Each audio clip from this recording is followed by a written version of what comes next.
Eu falo 17 idiomas, disse a faxineira orgulhosa. O milionário arrogante riu, e o que aconteceu depois deixou todos sem palavras. Nossas histórias têm viajado longe. De onde você está assistindo hoje?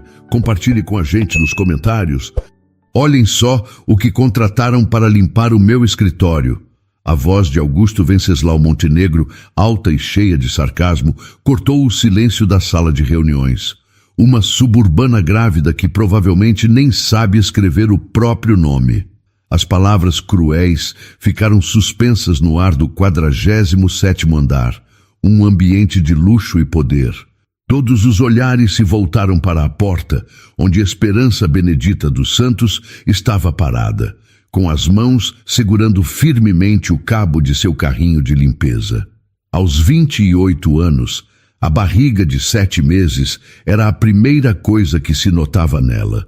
Um volume de vida e promessa sob o uniforme simples.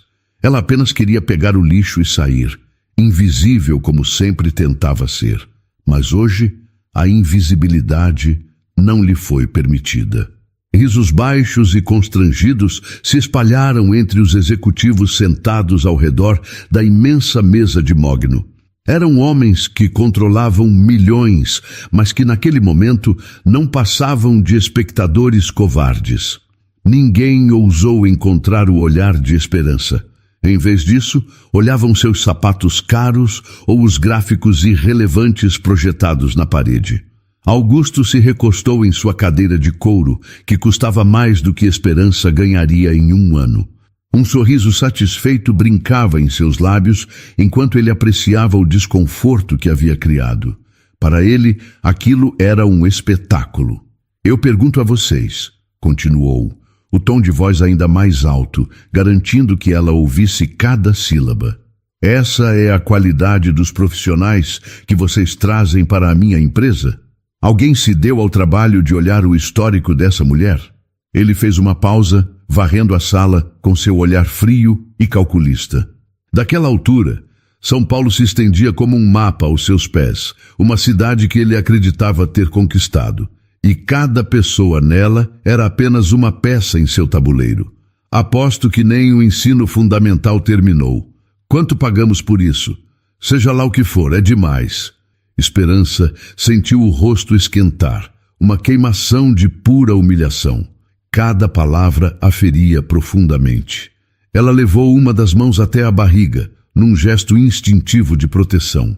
Era como se, de alguma forma, pudesse proteger seu filho da maldade daquele homem, do mundo cruel que o esperava. A vida já havia sido dura com ela.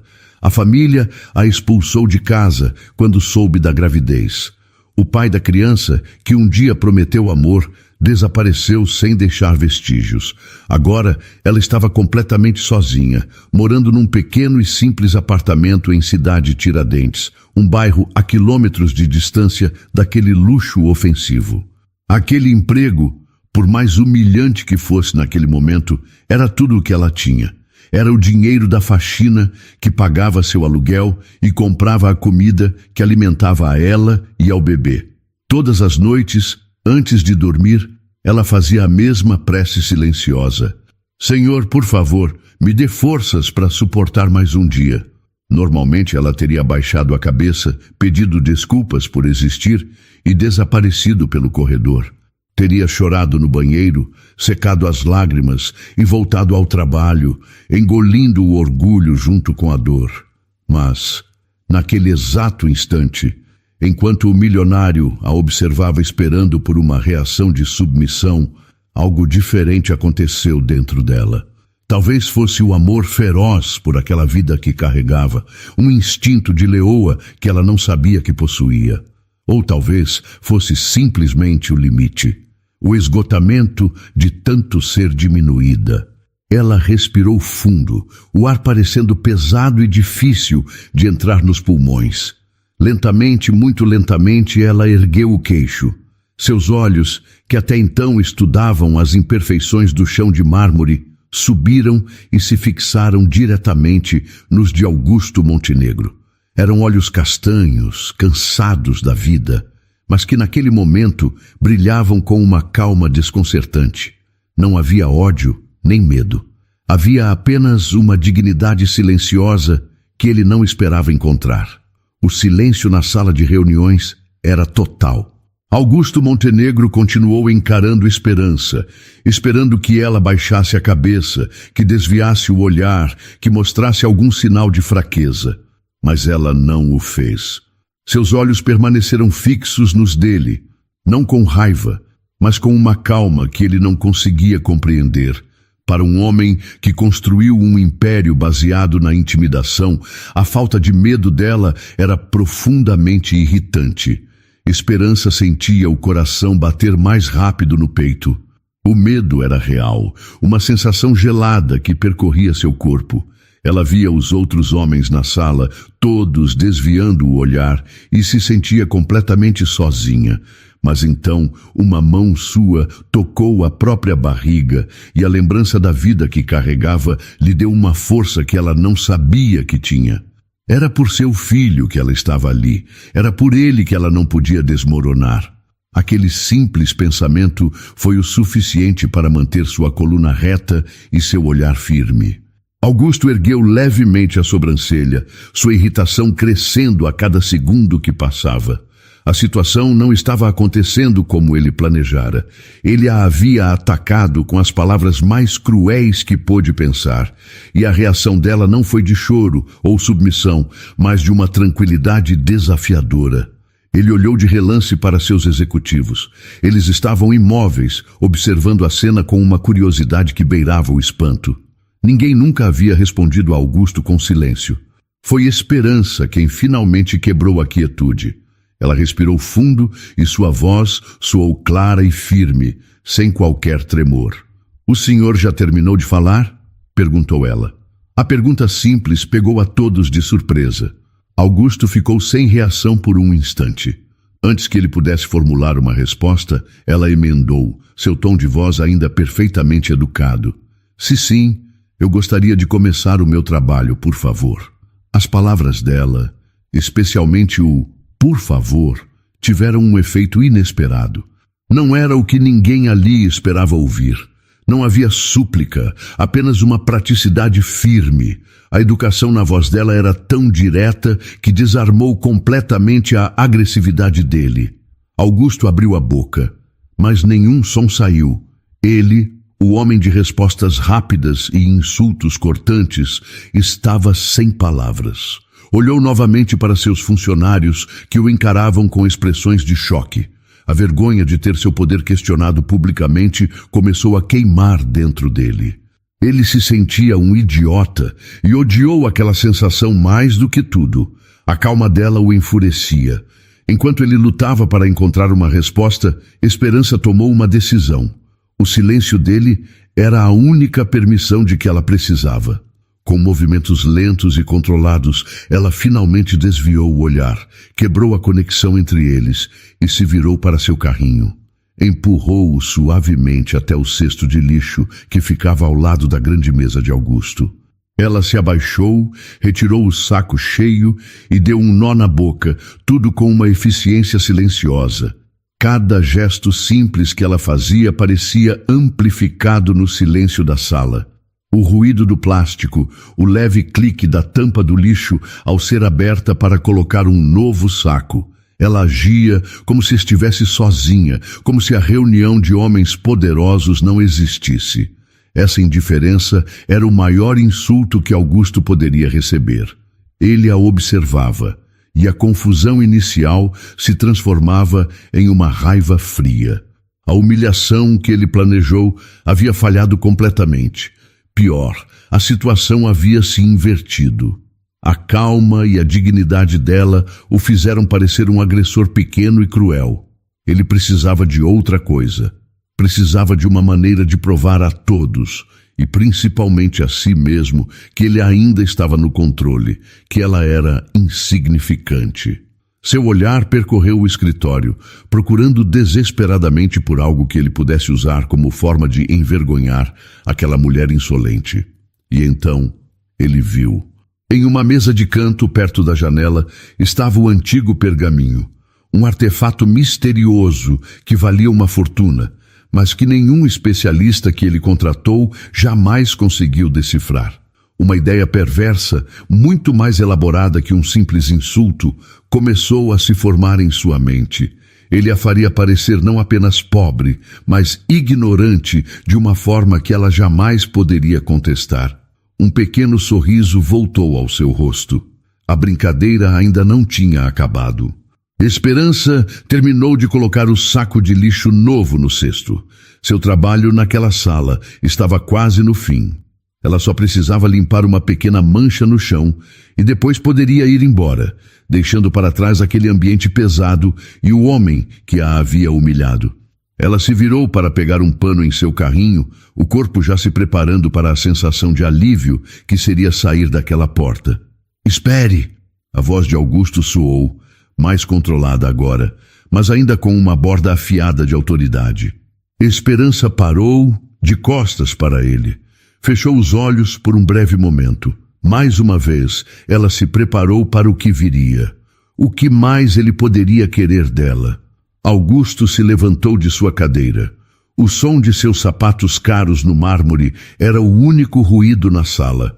Ele não caminhou na direção dela, mas em direção a uma mesa de vidro no canto do escritório. Os executivos o seguiram com o olhar, curiosos sobre o que ele faria a seguir.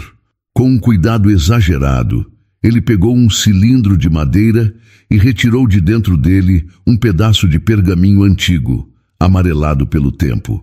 "Senhores, como sabem, este é um dos meus bens mais curiosos", disse ele, falando para sua plateia de funcionários, mas sua atenção já estava se voltando para a Esperança.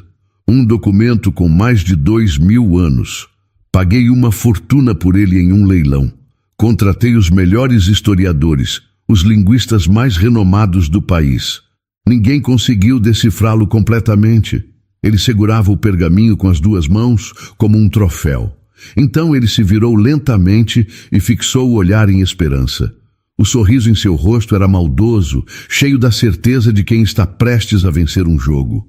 "É um texto muito complexo", disse ele, a voz baixa e cheia de zombaria. "Escrito em várias línguas que não são mais faladas hoje em dia." Ele deu alguns passos na direção dela, parando a uma distância segura, como se temesse que ela pudesse contaminar o objeto precioso. "Claro", ele continuou, erguendo o queixo. "Uma pessoa como você provavelmente nem sabe ler direito o português, quanto mais algo assim. Mas já que demonstrou tanta confiança, achei que talvez quisesse tentar." A humilhação agora era diferente. Era mais calculada, mais intelectual. Ele não estava apenas a chamando de pobre, estava tentando provar que ela era fundamentalmente ignorante, incapaz de compreender qualquer coisa de valor. Os executivos perceberam a crueldade do ato e alguns sorriram, mais à vontade agora que o chefe parecia estar de volta ao controle. Esperança olhou para o objeto nas mãos dele. Sua primeira reação foi o cansaço. Ela só queria que aquilo acabasse. Mas então, algo mais aconteceu. Seus olhos focaram nos símbolos desenhados no pergaminho. Eram estranhos, diferentes de tudo o que se via normalmente, mas para ela havia uma familiaridade neles. Uma pequena faísca de interesse profissional, algo que ela não sentia há muito tempo, se acendeu dentro dela. Ela deu um passo à frente, um movimento quase inconsciente, impulsionado por uma curiosidade que era mais forte que seu medo ou seu orgulho. Seus olhos examinaram a caligrafia antiga, as linhas de texto que deixaram especialistas confusos. Augusto notou o interesse genuíno no rosto dela e achou a cena ainda mais divertida. A ignorante estava realmente curiosa. Esperança ergueu o olhar do pergaminho para o rosto dele. Sua voz saiu calma, sem um pingo da ironia que ele usara. "Com licença, Sr. Montenegro." Ela fez uma pequena pausa. "Posso dar uma olhada?"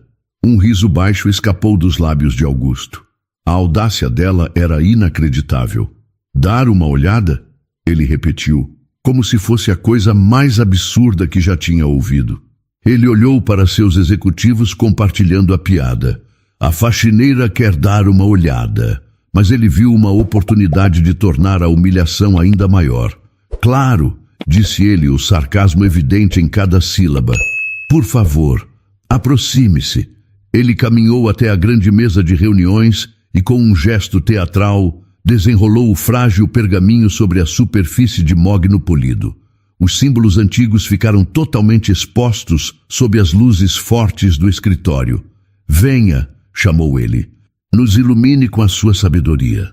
Os risos contidos dos executivos acompanharam o convite. O palco estava montado. Esperança sentiu todos os olhares sobre ela, enquanto caminhava lentamente em direção à mesa, em direção ao desafio que poderia destruí-la, ou mudar tudo para sempre. Esperança caminhou os poucos passos que a separavam da grande mesa de mogno. Cada passo era pesado, acompanhado pelos olhares de zombaria de todos os homens na sala. Ela sentia o desprezo deles, a certeza de que estavam prestes a assistir ao seu último e definitivo ato de humilhação.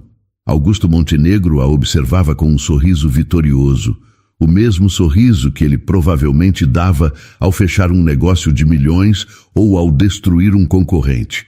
Para ele, ela era apenas mais uma vitória fácil. Ela parou diante da mesa.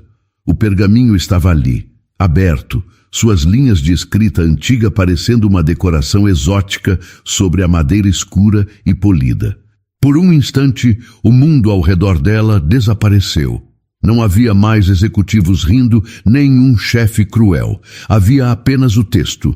Ela se inclinou um pouco, seus olhos percorrendo os símbolos com uma intensidade que calou a sala.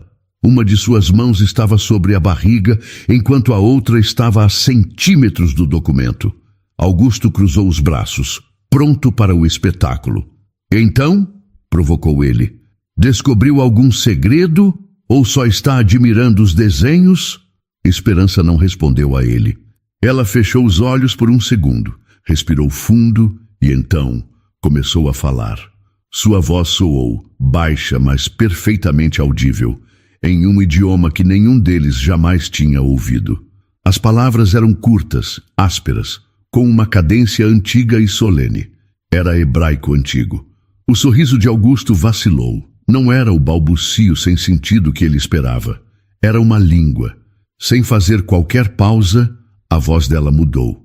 A sonoridade se tornou mais fluida, mais musical. Ela agora falava em grego clássico. O executivo sentado mais perto de Augusto, um homem que se orgulhava de sua educação, arregalou os olhos em puro choque. Ele reconheceu a estrutura da língua dos filósofos, mesmo sem entender as palavras. E ela continuou. Sua voz se transformou novamente, ganhando a firmeza e a clareza do latim. Depois, sem esforço, ela passou para os sons complexos e abertos do sânscrito e, em seguida, para a melodia do árabe. Os risos haviam morrido completamente. O único som na sala era a voz daquela mulher, movendo-se através dos séculos, de uma civilização a outra, com uma naturalidade que era simplesmente impossível. Augusto descruzou os braços. Seu corpo ficou tenso. Ele olhou para seus funcionários, que o encaravam com expressões de espanto absoluto. Como aquilo podia estar acontecendo? Esperança não parou. Sua voz viajou pelo mundo. Ela falou em mandarim com seus tons precisos, em russo com sua força vibrante, em alemão com sua pronúncia marcante. Seguiu com o francês, o italiano, o inglês com sotaque clássico, o japonês, o hindi, o coreano, o sueco e o holandês. 17 idiomas no total. 17 mundos diferentes saindo da boca da mulher que, minutos antes, ele havia chamado de ignorante. Finalmente, sua voz se acalmou, mudando para um português claro e impecável. Ela ergueu o olhar do pergaminho e mirou diretamente nos olhos de Augusto, que agora estavam cheios de uma confusão aterrorizada. E então ela deu a tradução final, a mensagem central de todo o texto. A sabedoria não habita em palácios de mármore, mas em corações humildes. disse ela, a voz firme e cheia de significado. O verdadeiro poder está em elevar os caídos, não em pisá-los. Aquele que humilha o próximo revela apenas sua própria pobreza de espírito.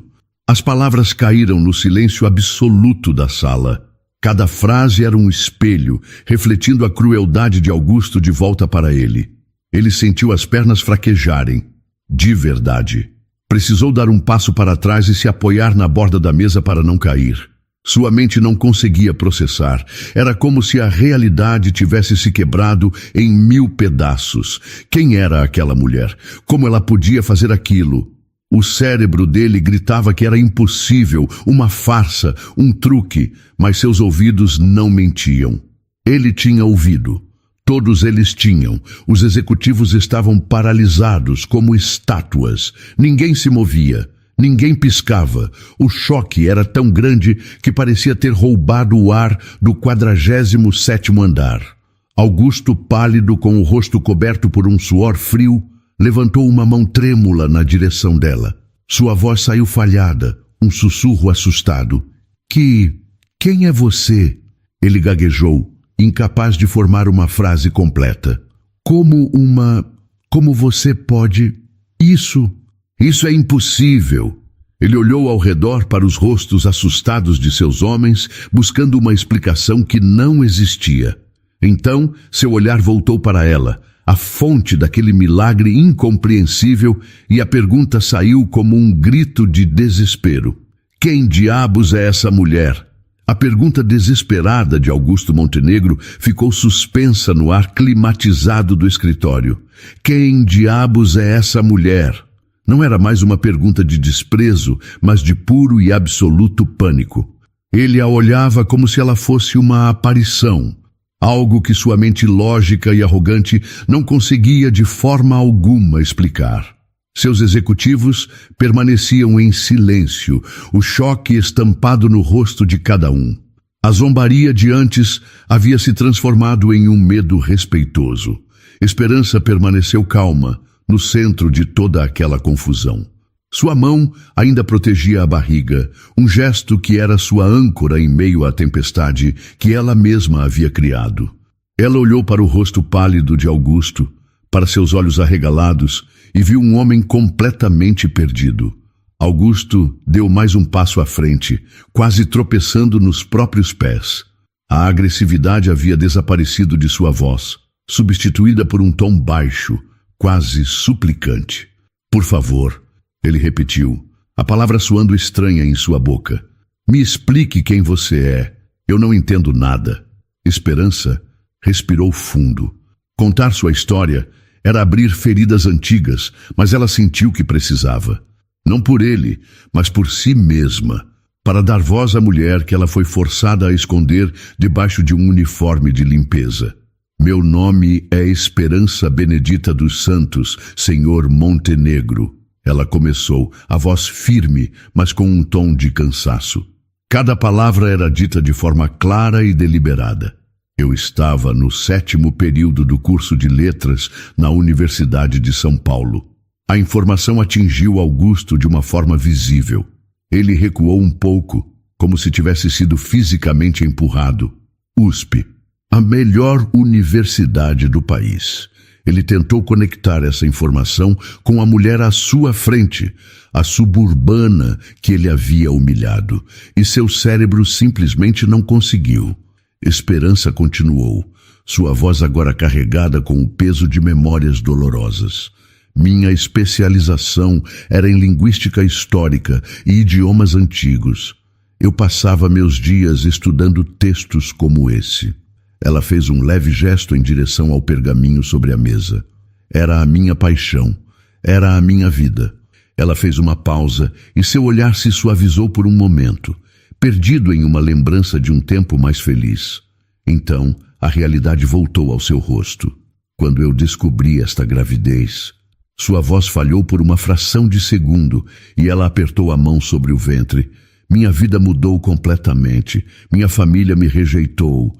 Disseram que eu era uma vergonha, que eu tinha estragado o futuro brilhante que eles planejaram para mim. Fui expulsa de casa no mesmo dia. E Augusto sentiu uma pontada de algo que ele raramente experimentava: vergonha. As palavras dele, ditas com tanta leviandade, agora pareciam ter um peso insuportável. O pai da criança, Esperança continuou, o olhar fixo em um ponto distante, desapareceu assim que soube.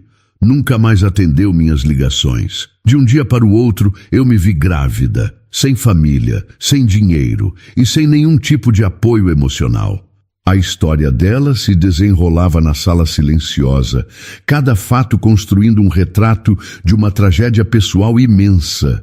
Os executivos olhavam para o chão, para as próprias mãos, para qualquer lugar, incapazes de encarar a mulher que, uma hora antes, era o alvo de suas risadas. Eu não tive escolha, concluiu Esperança, sua voz finalmente encontrando os olhos de Augusto outra vez. Precisei trancar o curso. Precisei encontrar uma forma de sobreviver, de garantir um teto para mim e para o meu bebê. Este trabalho de faxina é o que me permite pagar o aluguel do meu pequeno apartamento em Cidade Tiradentes. É o que coloca comida na minha mesa. Um silêncio pesado se instalou na sala. A revelação estava completa. Não havia mais mistério, apenas a verdade dura e cruel. Augusto desmoronou por dentro. Ele repassou mentalmente cada insulto que havia lançado contra ela. Nem sabe escrever o próprio nome. Ela era uma especialista em 17 idiomas. Não terminou o ensino fundamental. Ela estava há 1 ano de se formar na USP, suburbana grávida. Ela era uma mulher brilhante, abandonada por todos, lutando sozinha para dar uma vida digna ao seu filho. A dimensão de sua própria monstruosidade o atingiu. Ele não havia apenas sido arrogante, ele havia sido brutal. Ele pegou a pessoa mais forte e ao mesmo tempo mais frágil daquela sala e tentou destruí-la por puro capricho. A sua riqueza, o seu poder, o seu prédio imponente, tudo pareceu pequeno e feio diante da história de vida daquela mulher. Ele não era um rei em seu castelo. Era apenas um homem pobre de espírito, exatamente como o pergaminho havia descrito. Augusto Montenegro a encarava, mas sua expressão de choque havia se transformado em algo diferente, algo que ele nunca tinha mostrado antes. Uma dor visível. Cada palavra dela havia exposto a feiura de suas próprias ações, e ele não tinha como se esconder daquela verdade. Ele se sentia nu, despojado de toda a sua arrogância, e o que sobrou foi apenas um homem velho e cruel. Seus executivos continuavam paralisados, olhando de Augusto para a Esperança, sem saber como agir ou o que dizer. A atmosfera era irrespirável. Augusto finalmente se moveu. Ele ergueu uma mão, sem olhar para seus funcionários, e sua voz saiu rouca, quase irreconhecível. Saiam, ele ordenou, o tom baixo, mas firme. Todos vocês, saiam agora. Não houve hesitação. Os homens se levantaram em um movimento rápido e desajeitado, pegando suas pastas e saindo da sala em silêncio, quase correndo. Nenhum deles se atreveu a olhar para a Esperança ao passar. A porta se fechou com um clique suave, deixando os dois sozinhos no imenso escritório, com a cidade de São Paulo como testemunha silenciosa do lado de fora da janela. Agora, sem sua plateia, Augusto parecia ainda menor. Ele caminhou até a janela, de costas para ela, e olhou para a cidade lá embaixo. Por quanto tempo ele olhou para todas aquelas pessoas como se fossem insetos, irrelevantes para sua vida? Ele pensava em quantas outras esperanças existiam lá, quantas histórias de talento desperdiçado e de vidas difíceis ele ignorava todos os dias. Ele se virou para encará-la. Seus olhos estavam vermelhos. Ele deu um passo em sua direção, depois outro, parando a uma distância respeitosa. Ele, que nunca hesitou em invadir o espaço de ninguém, agora parecia ter medo de chegar perto demais. Senhora Esperança, ele começou, a voz trêmula.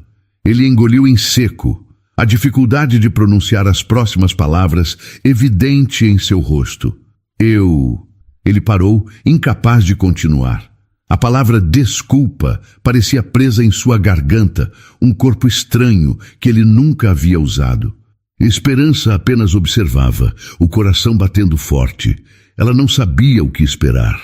Raiva, uma demissão, uma tentativa de suborno para que ela ficasse quieta. Augusto respirou fundo, como um homem prestes a pular de um penhasco.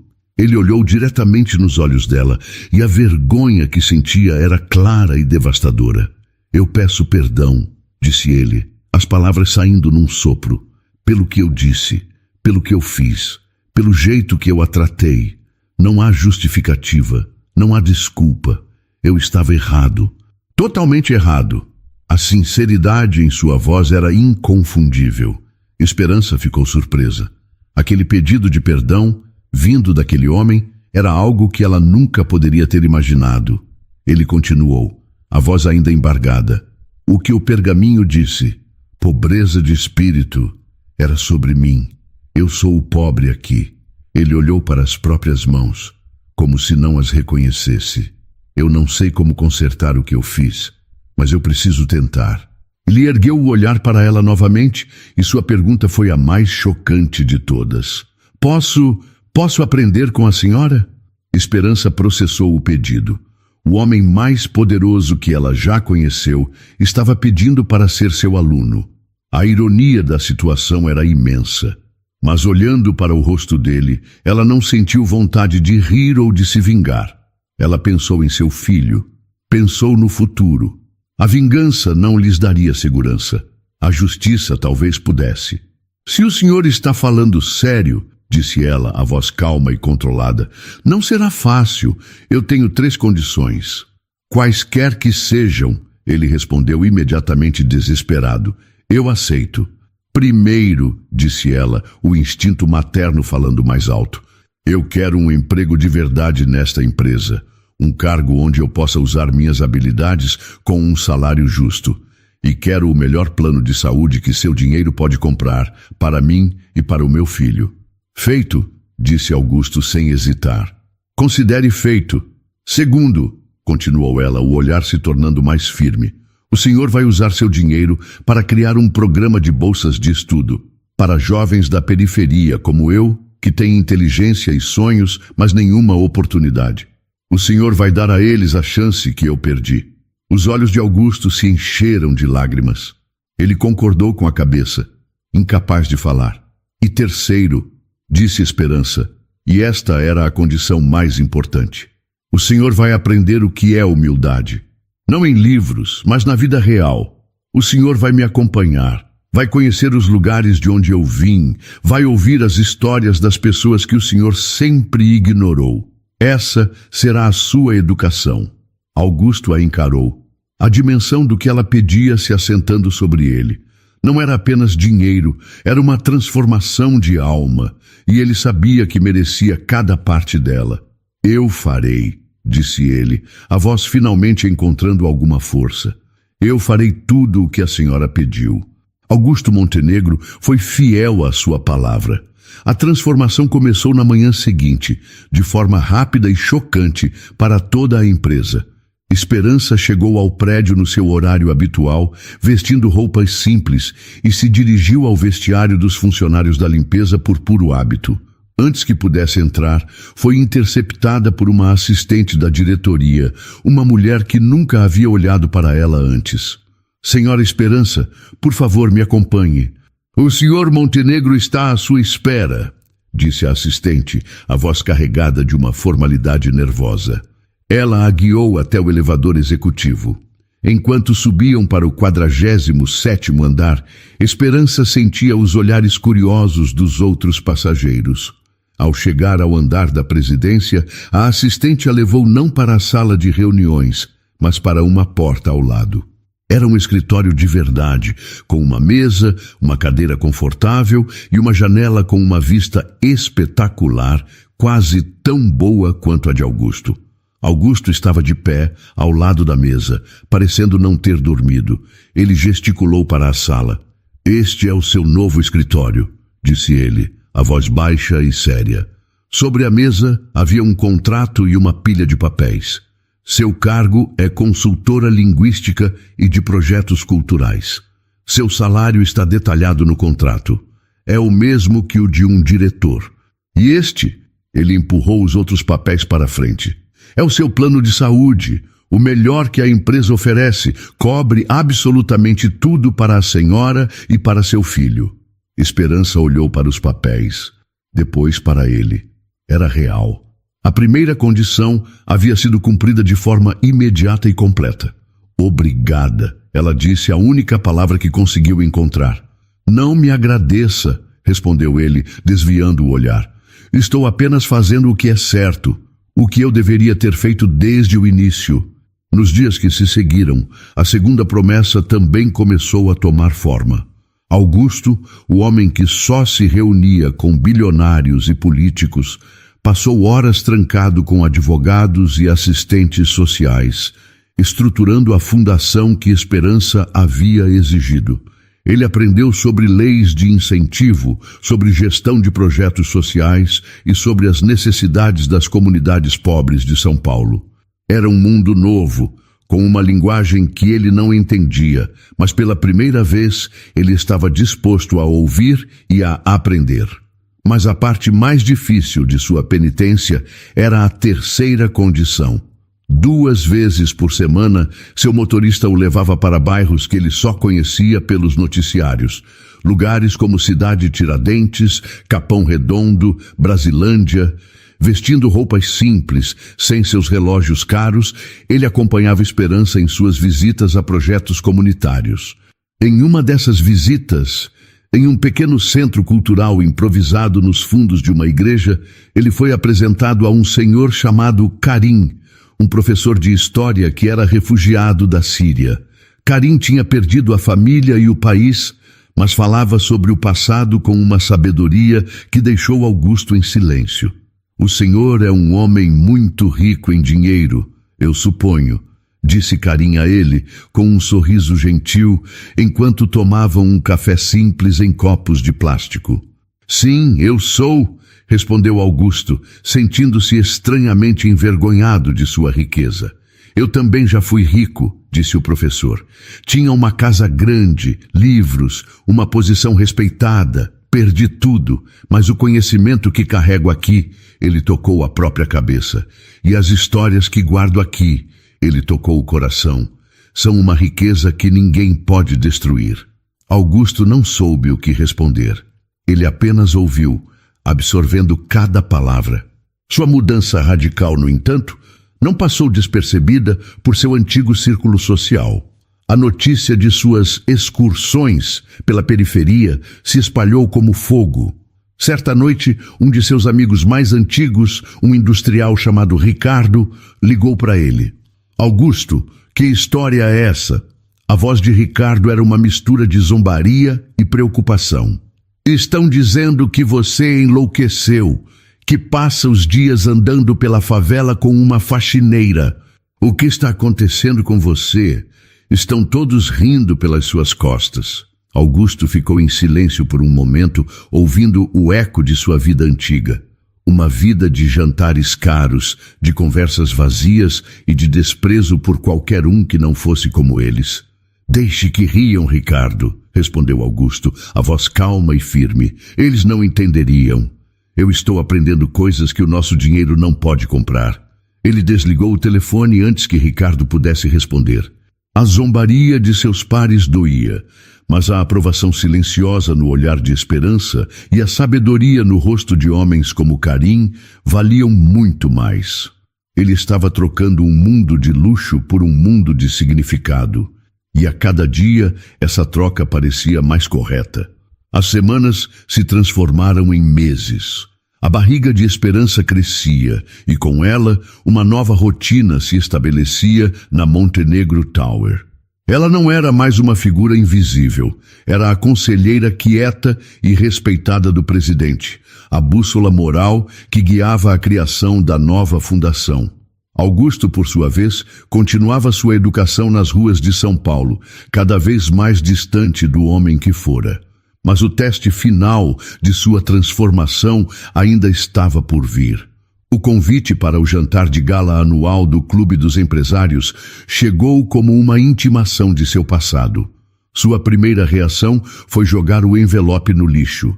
A ideia de passar uma noite em meio àquelas conversas vazias e sorrisos falsos lhe causava um cansaço profundo. No entanto, ele sabia que precisava ir. Faltar seria visto como um ato de covardia. Ele precisava enfrentar seu antigo mundo de frente, uma última vez. Na noite do evento, Augusto entrou no salão luxuoso. O som de taças de cristal e de conversas sobre ações e paraísos fiscais preenchia o ar. Imediatamente, ele sentiu o peso dos olhares sobre si.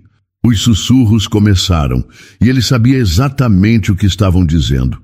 Lá está ele, o santo da periferia. Será que ele veio recolher doações para os pobres? Ele se serviu de um copo de água e ficou em um canto apenas observando. As pessoas que ele antes chamava de amigos pareciam agora estranhos. As esposas, com suas joias caríssimas, reclamavam de problemas insignificantes.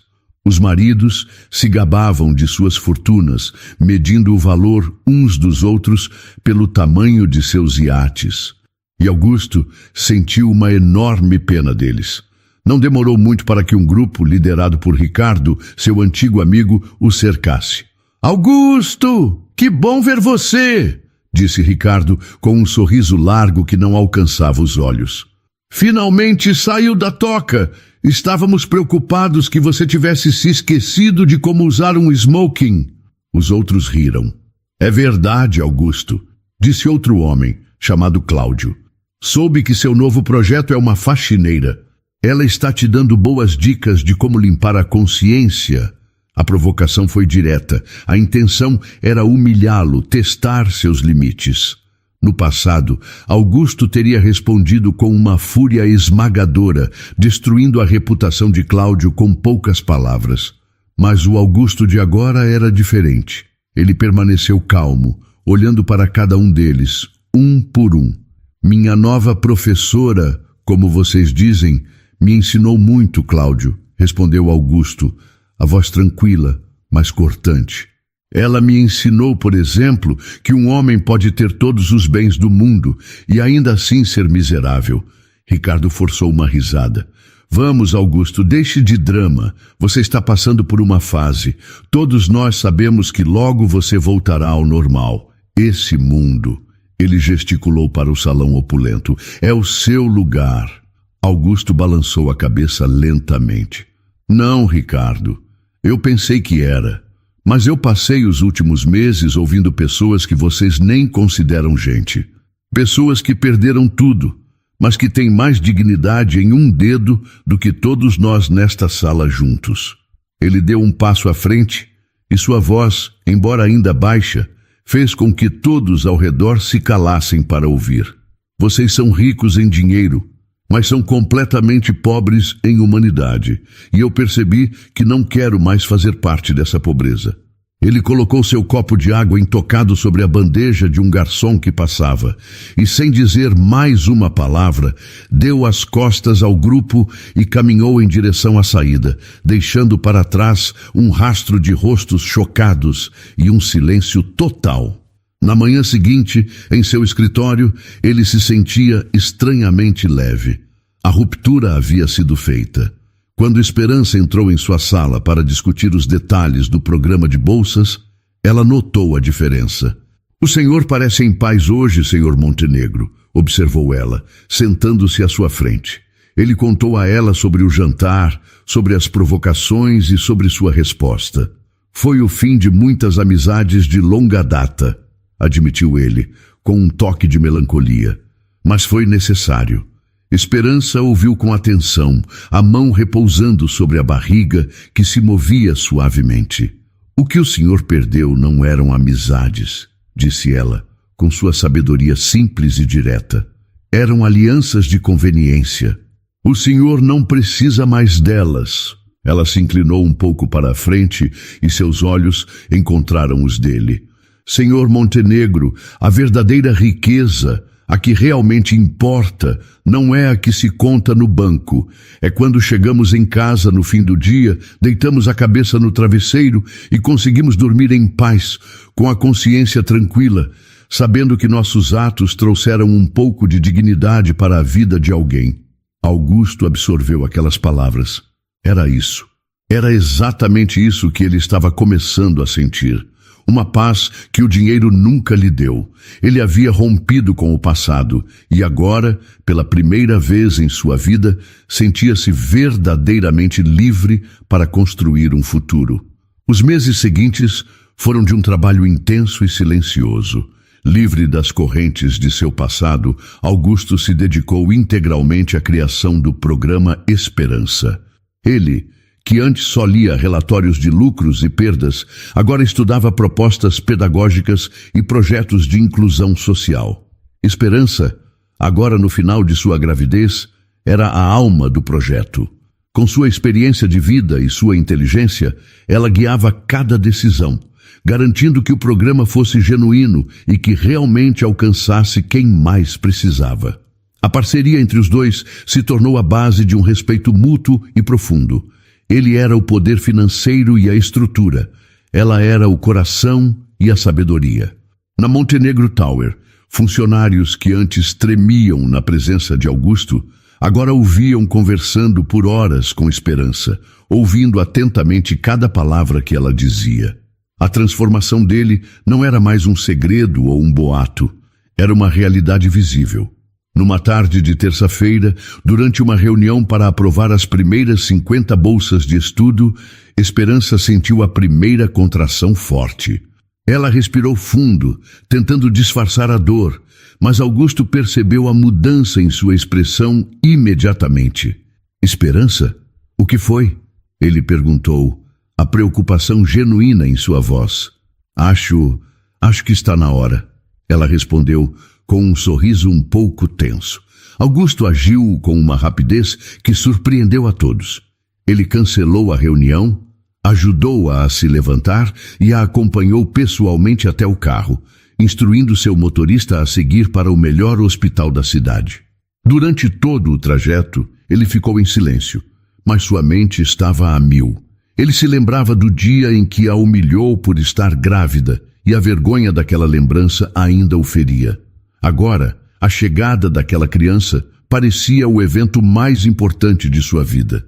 No hospital, ele esperou do lado de fora da sala de parto por horas. Não era pai, não era parente, mas se sentia mais nervoso e investido do que em qualquer negociação de sua carreira.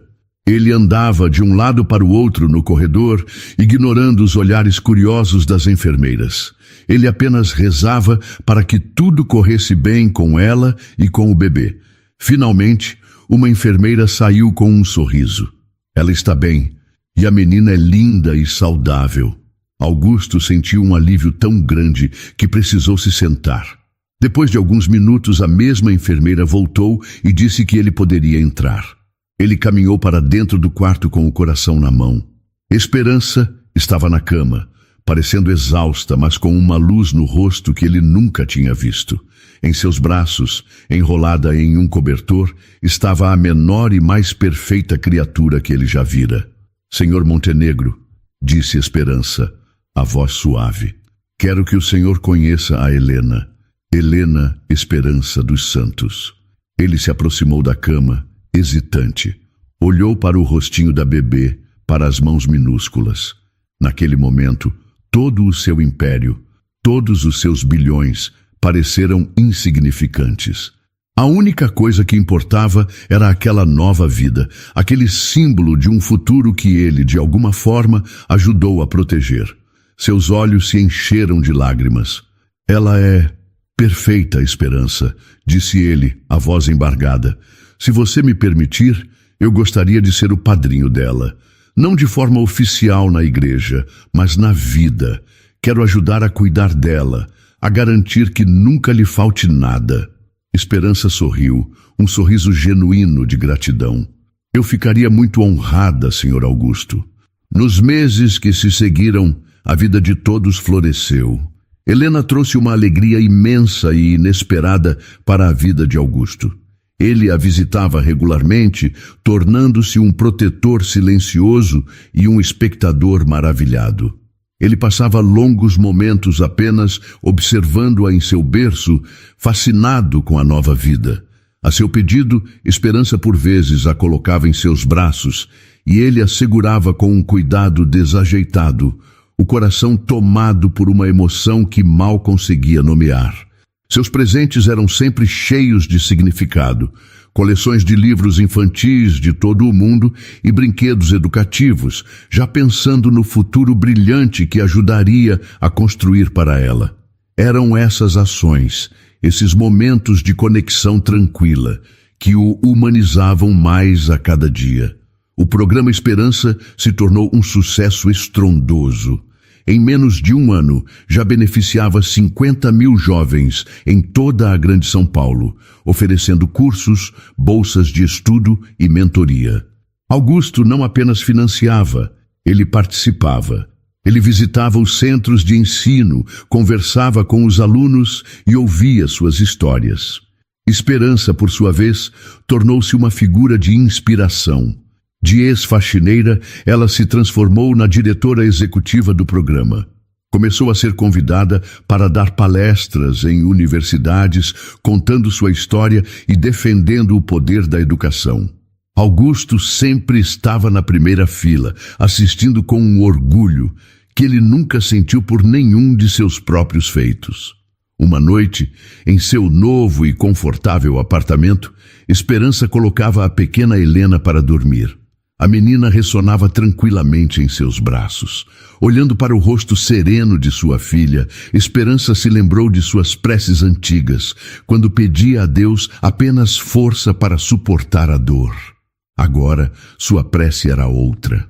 Obrigada, Senhor. Ela sussurrou no silêncio do quarto.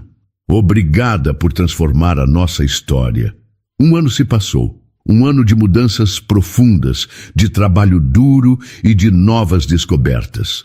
Helena comemorou seu primeiro aniversário, uma menina de olhos curiosos e sorriso fácil, que já ensaiava os primeiros passos. A celebração foi pequena e particular, no novo apartamento de Esperança. Augusto estava lá, não como o chefe ou o benfeitor, mas como o padrinho orgulhoso, segurando a mãozinha de Helena enquanto ela se equilibrava. Vendo os dois juntos, Esperança sentiu uma gratidão imensa. Aquele homem que um dia representou tudo o que havia de errado no mundo, agora era a figura mais próxima de um avô que sua filha teria. O programa Esperança havia crescido para além de todas as expectativas, mas Augusto sabia que era hora de dar o passo final, de solidificar sua promessa de uma forma que durasse para sempre, muito depois que ele se fosse. O evento de lançamento da Fundação Helena Esperança foi realizado em um grande teatro no centro de São Paulo. A plateia não era composta pela elite social com a qual Augusto costumava andar. Nos assentos estavam sentados professores, líderes comunitários, jornalistas, os jovens que já haviam sido beneficiados pelo programa e suas famílias. A atmosfera no lugar era de expectativa e de uma alegria genuína. Nos bastidores, Augusto sentia um nervosismo que não experimentava há anos. Ele ajeitou a gravata, as mãos um pouco trêmulas. Esperança se aproximou, segurando a pequena Helena, que dormia tranquilamente em seu ombro. — O senhor está bem? Ela perguntou, a voz calma de sempre. — Estou nervoso, ele admitiu, com uma honestidade que ainda era nova para ele. Lá fora, na frente de todos, eu quero dizer as coisas certas. Apenas fale a verdade, Augusto. Ela disse, usando seu primeiro nome pela primeira vez. Sua verdade é a coisa mais poderosa que o senhor tem agora. Ele olhou para ela, para a criança em seus braços, e sentiu uma onda de clareza. Ela estava certa. Ele subiu ao palco sob uma salva de palmas. As luzes eram fortes, mas ele não procurou por rostos importantes. Seu olhar encontrou os jovens na primeira fila, e depois Esperança, que se sentou em um lugar reservado. Boa noite a todos, ele começou, a voz firme, projetada pelo microfone. Muitos de vocês me conhecem pelo meu nome, ou pelas empresas que eu construí. Vocês me conhecem como um homem de negócios, um homem que passou a vida inteira medindo o sucesso em números, em lucros, em poder. Ele fez uma pausa, olhando para as próprias mãos sobre o púlpito. Eu estava errado. Eu passei a maior parte da minha vida construindo um império de concreto e aço, mas vivendo em uma pobreza de espírito que eu mesmo não conseguia enxergar. A plateia ouvia com uma atenção profunda. Tudo mudou para mim há pouco mais de um ano. Ele continuou. Mudou quando eu conheci uma mulher, uma funcionária da minha empresa. Eu a julguei por suas roupas, por sua condição, por sua gravidez. Eu a humilhei, acreditando que meu dinheiro me dava esse direito. E ela, com uma sabedoria que eu nunca conheci, me mostrou o quão pequeno eu era. O olhar dele encontrou o de esperança na plateia. Ela o observava com serenidade. Eu aprendi, da forma mais difícil, que o verdadeiro poder não é oprimir, mas dar voz aos silenciados. Aprendi que a verdadeira força não está em pisar nos caídos, mas em ajudá-los a se levantar. E, acima de tudo, aprendi que diplomas e certificados cabem em molduras nas paredes, mas a sabedoria cabe em qualquer coração que esteja disposto a aprender. A emoção em sua voz era real. É por isso que estamos aqui hoje, para garantir que outros corações tenham essa chance. Ele respirou fundo. Tenho o orgulho de anunciar a criação da Fundação Helena Esperança, nomeada em homenagem à mulher que me ensinou tudo isso, e à sua filha, que representa o futuro que todos nós queremos construir. A fundação nasce com uma dotação inicial de R$2 bilhões. Um som de espanto coletivo percorreu o teatro, seguido por uma explosão de aplausos que durou vários minutos. Augusto esperou que o som diminuísse, o rosto tomado por uma emoção genuína. Este dinheiro não é meu, ele concluiu. É um investimento na inteligência, na coragem e nos sonhos de cada jovem desta cidade que só precisa de uma oportunidade. É o começo de um novo legado. Ele desceu do palco e os aplausos o seguiram. Ele não parou para falar com ninguém, caminhando diretamente até a Esperança. Ela estava de pé, com lágrimas silenciosas escorrendo pelo rosto. Elegantemente vestida, segurando a pequena Helena adormecida. Ela era a imagem da graça e da superação. De faxineira rejeitada a transformadora de vidas. De bilionário arrogante a filantropo com propósito. Ali, juntos, eles olhavam para o futuro, provando para o mundo que a verdadeira grandeza de uma pessoa não se mede pelo tamanho de seu patrimônio, mas pela imensidão de seu propósito. 5 anos se passaram. 5 anos de um trabalho constante, de vidas transformadas e de um legado que fincou raízes profundas na cidade de São Paulo. O palco do auditório da Universidade de São Paulo, o mesmo lugar onde Esperança um dia sonhou em se formar, estava iluminado. Na plateia, centenas de jovens e suas famílias assistiam com os olhos cheios de lágrimas e orgulho. Era a cerimônia de formatura da primeira turma de bolsistas da Fundação Helena Esperança. Na audiência, sentado discretamente na terceira fila, estava Augusto Montenegro. Aos 57 anos, os cabelos completamente brancos, ele não tinha mais a postura rígida de um bilionário impiedoso.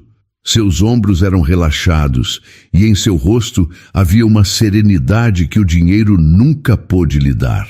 Ao seu lado, balançando as perninhas que mal alcançavam o chão, estava Helena, agora uma menina de 6 anos, de olhos brilhantes e curiosos. Vovô Guto, por que a mamãe está falando naquele microfone? Ela sussurrou, apontando para o palco. Augusto sorriu e a ajeitou em seu colo. Porque a mamãe tem palavras muito importantes para dizer, querida. Ele sussurrou de volta. Ela está contando para todo mundo como eles são capazes de realizar seus sonhos. No palco, Esperança, agora com 33 anos, falava com uma confiança e uma eloquência que cativava a todos. Ela não era mais a diretora do programa. Era a presidente da fundação, uma das vozes mais respeitadas em educação e desenvolvimento social do país. Eu vejo em cada um de vocês um pedaço da minha própria história, dizia ela para os formandos. A história de alguém que ouviu não muitas vezes. Alguém a quem disseram que seu lugar era limitado por seu CEP ou por sua condição. Hoje, vocês são a prova viva de que o talento não tem endereço. A oportunidade, sim. E é por isso que estamos aqui, para garantir que a oportunidade encontre o talento, onde quer que ele esteja. Quando o discurso terminou, a plateia se levantou em um aplauso demorado e comovente. Helena bateu palmas com entusiasmo, imitando os adultos ao seu redor. Mais tarde, enquanto os formandos comemoravam com suas famílias, Augusto, Esperança e Helena caminhavam pelo jardim do campus. Você se lembra daquele dia no meu escritório? Perguntou Augusto, a voz baixa e reflexiva. Esperança olhou para ele e sorriu. Eu me lembro de todos os dias, Augusto, dos ruins e dos bons. Mas hoje eu prefiro focar em dias como este. Eu também, ele concordou. Mas às vezes eu preciso me lembrar do homem que eu era, para nunca mais voltar a ser ele. Uma jovem de Beca se aproximou deles, o rosto iluminado por um sorriso tímido. Com licença, Dona Esperança, Senhor Montenegro, eu sou a Juliana, só queria agradecer. Parabéns pela formatura, Juliana, disse Esperança com carinho. Obrigada, eu sou de Cidade Tiradentes, disse a moça, os olhos marejados. Eu sou a primeira pessoa da minha família a ter um diploma de faculdade. Eu vou ser engenheira. Antes da bolsa da fundação, meu futuro era trabalhar na mesma loja que minha mãe trabalha desde os 15 anos. Ela olhou de um para o outro. Vocês não mudaram só a minha vida, vocês mudaram o futuro de toda a minha família. O mérito é todo seu, Juliana. Nós apenas abrimos uma porta. Foi você quem teve a coragem de atravessá-la, disse Augusto com uma humildade que agora era parte dele. A jovem agradeceu mais uma vez e se afastou para se juntar aos pais, que a esperavam chorando de alegria. Augusto, Esperança e Helena ficaram observando a cena em silêncio por um momento. Helena, já um pouco cansada, estendeu os braços para Augusto, que a pegou no colo sem hesitar. A menina deitou a cabeça em seu ombro e fechou os olhos. Ela confia em você, disse Esperança suavemente. É a maior honra da minha vida, respondeu ele, a voz embargada. Eles começaram a caminhar em direção à saída, os três juntos. Não eram uma família tradicional, mas eram uma família mesmo assim, unidos por uma história de dor, perdão e redenção. O homem que quase destruiu uma vida agora carregava nos braços o futuro que ajudou a salvar. A mulher que foi humilhada agora erguia centenas de outras com sua força. Ali, sob o céu do entardecer, eles eram a prova silenciosa de uma verdade simples e poderosa, que um único momento de sabedoria, vindo do lugar mais inesperado, podia criar ondas de esperança capazes de transformar não apenas uma vida, mas um mundo inteiro. Para toda mulher que já se sentiu invisível, julgada por sua aparência ou por sua condição, e que mesmo diante da mais cruel humilhação, encontrou forças em seu coração para se manter de pé e proteger seus sonhos. Para todo homem que do topo de seu império de concreto e aço olhou para baixo e sentiu um vazio profundo, uma solidão tão grande que nem toda a riqueza do mundo poderia preencher. Para você que, para se proteger do mundo, construiu muralhas ao redor de si, sejam elas feitas de arrogância e poder ou de silêncio e resignação. A história de Esperança e Augusto nos mostra uma das verdades mais poderosas e transformadoras da vida. Às vezes, a cura para a nossa maior dor e a resposta para o nosso maior vazio vem do lugar que menos esperamos. Pode vir da calma desconcertante de uma faxineira grávida ou da vulnerabilidade de um bilionário que pela primeira vez pede perdão. Ela nos ensina que seguir em frente não é apagar o passado, mas decidir que as cicatrizes da injustiça não irão mais governar o nosso futuro. É ter a coragem de olhar para a humilhação que sofremos e ainda assim escolher a dignidade. É reconhecer a própria arrogância e ainda assim escolher a humildade, aceitando aprender com quem antes desprezamos. E nos mostra, acima de tudo, que as pessoas não são definidas por seus cargos, suas roupas ou suas contas bancárias, mas sim pela grandeza de suas escolhas e pela verdade de suas ações. Uma mulher pode sim limpar o chão de um escritório e carregar dentro de si a sabedoria de 17 idiomas. E um homem pode sim comandar um império e descobrir que seu verdadeiro poder não está em dar ordens, mas em dar oportunidades. Que esta história seja um lembrete de que um coração bom, mesmo que ferido pela solidão ou pela crueldade do mundo, ainda possui uma capacidade infinita de florescer. E que a verdadeira redenção não é um milagre, mas uma escolha, provada dia após dia com atitudes que buscam reparar, construir e honrar o próximo. Não feche as portas para a sua própria humanidade por medo da dor ou do orgulho. Às vezes, a maior transformação da nossa vida bate à nossa porta da forma mais improvável, em um desafio silencioso, em um pergaminho antigo, em um pedido de ajuda. E se tivermos a coragem de olhar além das aparências, essa transformação pode se tornar a nossa maior e mais bela bênção. E então, o que achou da história? Deixe sua opinião nos comentários. Adoramos saber o que você pensa. Não se esqueça de deixar seu curtir no vídeo para nos apoiar e de se inscrever no canal. Até a próxima!